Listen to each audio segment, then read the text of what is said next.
நேற்று மிச்சம் வச்சுட்டு போன வேலையை இன்னைக்கு கம்ப்ளீட் பண்ணலான்னு சீக்கிரம் வந்துட்டேன் கிச்சனுக்கு. லன்ச் ரெடி பண்ணிகிட்ருந்தேன். சைட் பை சைடு வேலையும் பண்ணிகிட்ருந்தேன். லஞ்சுக்கு பார்த்தீங்கன்னா பொரியலுக்கு முருங்கைக்கீரை, அதுக்கு அவரைக்காய் பொரியல், அதுக்கப்புறம் உருளைக்கிழங்கு போட்ட காரக்குழம்பு, ரசம், சாப்பாடு. இதான் என்னோடய லஞ்ச் மெனு. அதே போல் இங்கே இருக்கிற டப்பா எல்லாம் மேலே ஒன்றா வைக்க முடியுமான்னு தெரியல. ஏன்னா எல்லாம் பெரிய பெரிய டப்பாவாக இருக்குது. அதுவும் இல்லாமல் பாதி ஐட்டம்ஸ் பிரிக்காமல் கவரோடவே அப்படி அப்படியே இருக்குது.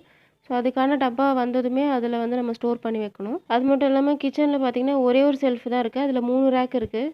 ஸோ எந்தெந்த ஐட்டம்ஸ் எப்படி அரேஞ்ச் பண்ணுறதுன்ட்டு கொஞ்சம் கன்ஃபியூஸாக இருக்குது. ஸோ வச்சுட்டு பார்க்கலாம் எப்படி நீட்டாக இருக்கா இல்லையான்னு சொல்லிட்டு. ஸோ சமையலும் முடிச்சிட்டேன். சைட் பை சைடு பாத்திரமும் கழுவியாச்சு. அவருமே சாப்பிட்டு கிளம்பிட்டாரு. ஸோ கொஞ்சம் கூட டைம் வேஸ்ட் பண்ணாமல் உடனே கிச்சனுக்கு வந்தேன். ஏன்னா உட்காந்தா டைம் அப்படியே போயிடும், எப்படி போகுதுன்னே தெரியாது. சரி ஓகே, டைம் வேஸ்ட் பண்ண வேணாம்னு சொல்லிட்டு உடனே வேலையை ஸ்டார்ட் பண்ணிட்டேன். நான் பாட்டுக்கு ரிலாக்ஸாக பொறுமையாக பண்ணிகிட்டு இருந்தேன் பாட்டு கேட்டுகிட்டே. வீடியோ 10x ஸ்பீடில் போயிட்டுருக்கு, அதனால் அப்படி தெரியுது.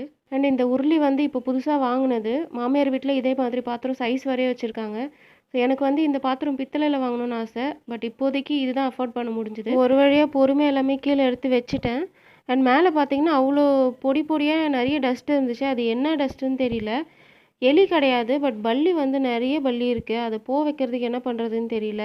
சரி ஓகே, ஒரு பேப்பர் போட்டு வைக்கலான்னு சொல்லிட்டு பேப்பர் போட்டேன். என்கிட்ட அந்த ரேக்குக்கு போடுற அந்த கவர் எதுவும் கிடையாது. சரி பேப்பரே போட்டு வச்சிடலான்னு சொல்லிட்டு அதே போட்டேன். இதெல்லாம் பிரிக்காத கவருங்க. இதுக்கேற்ற டப்பா எதுவும் கிடையாது. ஸோ டப்பாலாம் வாங்கிட்டு அதுக்கப்புறம் நம்ம அதில் ஸ்டோர் பண்ணி வச்சுக்கலாம். ஸோ இப்போதைக்கு மேலே இருக்கட்டும்னு சொல்லிட்டு எல்லாமே மேலே எடுத்து வச்சுட்டேன். எல்லாமே பிளாஸ்டிக் தான். எனக்கு கிச்சனில் கிளாஸ் வேர் யூஸ் பண்ணணும்னு ஆசை. பட் நம்ம அவசரத்துக்கு கிளாஸ் செட் ஆகுமான்னு தெரியல. அண்ட் இப்போதைக்கு இதுதான் அஃபோர்டபுளாக இருக்குது, அதனால் அதே வாங்கியாச்சு. இது மொத்தமாக எடுத்து முடிக்கவே பார்த்தீங்கன்னா 6:30 மணி ஆயிடுச்சு. ஸோ ஏதோ எனக்கு தெரிஞ்ச அளவுக்கு அடுக்கி வச்சுருக்கேன். பார்க்குறதுக்கு கேமராவில் எப்படி இருக்குன்னு தெரியல. பட் நேரில் நீட்டாகவே இருந்துச்சு. ரெடி ஆகிட்டு மறுபடியும் கிச்சனுக்கு தான் போகணும். ஏன்னா நைட்டுக்கு டின்னருக்கு சமைக்கணும். சரி டைம் 6:30 தானே ஆகுது. இந்த கேப்பில் ஒரு பிளாக் டீ போட்டுடலான்னு சொல்லிட்டு பிளாக் டீ போட்டுட்ருந்தேன். அண்ட் சைடில் பார்த்தீங்கன்னா சப்பாத்திக்கும் மாவு பிசைஞ்சு வச்சுட்டா நைட்டு சுடுறதுக்கு ஈஸியாக இருக்கும். ஒரு 1 ஹவர் ஊறிச்சுன்னா நல்லா வரும் சப்பாத்தி. இப்போல்லாம் சப்பாத்தி சுடுறது ஏதோ அப்பளம் பொரிக்கிற மாதிரி ஈஸியாக இருக்குது. ஏன்னா முன்னாடினா மாவு பிசையணும், உருட்டணும், திரட்டணும், போட்டு எடுக்கணும். எப்பா எவ்வளோ வேலைன்னு சொல்லிட்டு அதை செய்யாமலே இருந்திருக்கும் நிறைய நாள்.